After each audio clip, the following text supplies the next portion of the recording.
So, Frank, she ventured, what can I do for you? Out of all the kids on the ship, Frank was the one she thought least likely to pay her a visit.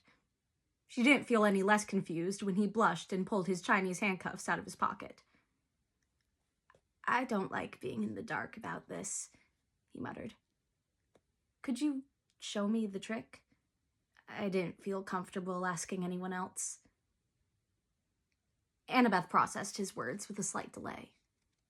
Wait, Frank was asking her for help? Then it dawned on her. Of course, Frank was embarrassed. Leo had been razzing him pretty hard. Nobody liked being a laughingstock. Frank's determined expression said that he never wanted that to happen again. He wanted to understand the puzzle, without the iguana solution. Annabeth felt strangely honored. Frank trusted her not to make fun of him. Besides, she had a soft spot for anyone who was seeking knowledge, even about something as simple as Chinese handcuffs. She patted the bunk next to her. Absolutely. Sit down.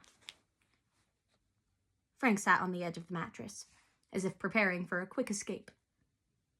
Annabeth took the Chinese handcuffs and held them next to her computer. She hit the key for an infrared scan. A few seconds later, a 3D model of the Chinese handcuffs appeared on the screen. She turned the laptop so that Frank could see. How did you do that? He marveled. Cutting-edge ancient Greek technology, she said. Okay, look. The structure is a cylindrical biaxial braid, so it has excellent resilience. She manipulated the image so it squeezed in and out like an accordion. When you put your fingers inside, it loosens. But when you try to remove them, the circumference shrinks as the braid catches and tightens. There's no way you can pull free by struggling. Frank stared at her blankly. But what's the answer?